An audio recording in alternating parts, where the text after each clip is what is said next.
Mr. O'Connor. What is your real name? Malcolm X. Is that your legal name? As far as I'm concerned, it's my legal name. Have you been to court to establish that you are? I didn't have to go to court to be called Murphy or Jones or Smith. Excuse me for answering you this way. That's if all right. a Chinese person were to say his name was Patrick Murphy, you would look at him like he's insane, because Murphy is an Irish name, a European name, or the name that has a Caucasian or white background. And a yellow person, Chinese is a yellow man, and he has nothing to do or no connection whatsoever with the name Murphy. And if it doesn't look proper for a person who is yellow or Chinese to be walking around named Murphy or Jones or Johnson or Bunch or Powell, I think it would be just as improper for a black person or the so-called Negro in this country, as we're taught by the Honorable Elijah Muhammad, to walk around with these names. And therefore he teaches us that during slavery, the same slave master who owned us put his last name on us to denote that we were his property. So that when you see a Negro today who's named Johnson, if you go back in his history, you'll find that he was once, his grandfather or one of his forefathers was owned by a white man who was named Johnson. If his name is Bunch, his grandfather was owned by a white man that was named Bunch. Would you mind telling me what your father's last name was? My father didn't know his last name. My father got his last name from his grandfather, and his grandfather got it from his grandfather, who got it from the slave master. The real names of our people were destroyed during slavery. Was there any line, any point in the genealogy of your family when you did have to use the last name, and if so, what was it? The last name of my forefathers was taken from them when they were brought to America and made slaves. And then the name of the slave master was given, which we refuse. We reject that name today. You mean you won't even tell me what your father's supposed last name was or gifted last name was? I never acknowledge it whatsoever. Let me ask you about the status of Elijah Muhammad. First of all, is he ill? I spoke to him today. He is in better health than he has been. He's suffering from asthmatic bronchitis. Is that why he didn't attend your rally on last Tuesday? The only reason that he didn't attend was his ill condition, and the weather here, especially on that particular day, was of such nature that it would have been almost insane for him to come. Well, now, did you hold that meeting last Tuesday because it coincided with the general election, the primary election? I think if you study the history of Mr. Muhammad's work and religious work in this country, we've had our convention on February the 26th every year for, I think, the past 33 years. Well, now, while you don't care to discuss your former name or the name that the slave master gave to your antecedents, it is a matter of record that Muhammad's last name was Poole, Elijah Poole. No, that's the name that his slave master gave to his grandfather or great-grandfather, but that's not his name. Well, his mother and father thought when they called him Elijah Poole that was his name. They didn't know any better. Well, if they didn't know any better or not, they thought that was his name. Yes, sir, but sir... What I'm trying to find out is when did he cease to be Elijah Poole and get to be Elijah Muhammad? In 1931, I think it was, in Detroit, he was taught the true history of our people and made aware at that time that he was wearing an English name, and by not being an Englishman, he looked out of place. And his teacher gave him the name that he's wearing today, Muhammad, Elijah Muhammad. All right, now when did he become what he purports to be in your literature, the son of Allah?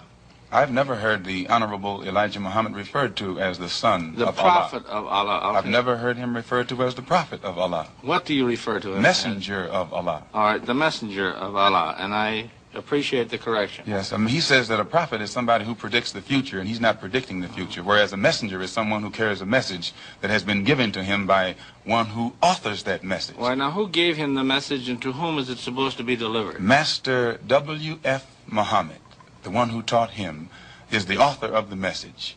He gave it to the Honorable Elijah Muhammad, which makes him the messenger.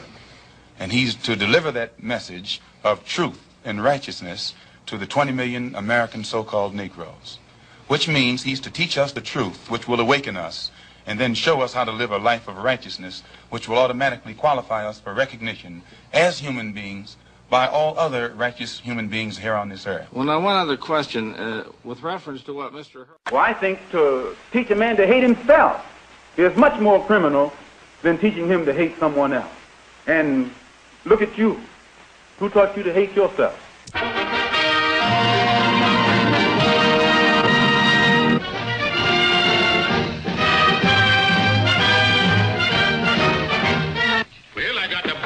Yeah, and they're open to each and every brother's complete inspection. Get your hands off of that thing there.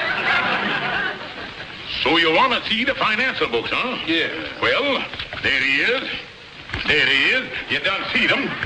The meeting's adjourned. What makes the so-called Negro unable to stand on his own two feet? He has no self-confidence. He has no proud confidence in his own race. Because the white man destroyed your and my past, destroyed our knowledge of our culture. And by having destroyed it, now we don't know we have any achievements, any accomplishments. And as long as you can be convinced that you never did anything, you can never do anything. Dice, your papa talking to you now, Dice. Come on. Just hit it one more time.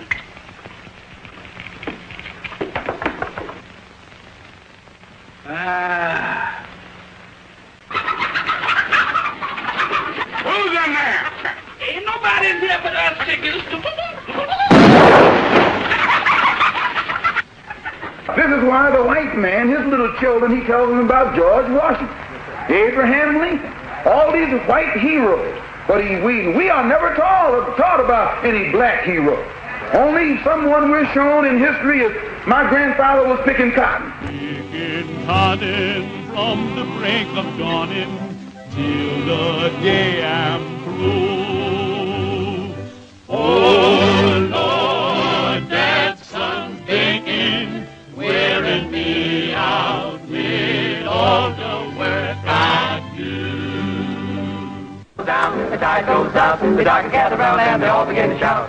Hey, hey, Uncle Dudley, he says the doctor beats, he says the doctor beats the feet on the Mississippi mud. Cotton picking don't move me. No. But when it comes to teaching the black people something about great black men who stood their ground, who were scientists, who were civilizers, who were fathers of culture and civilization, the white man has shrewdly written that role out of the textbook.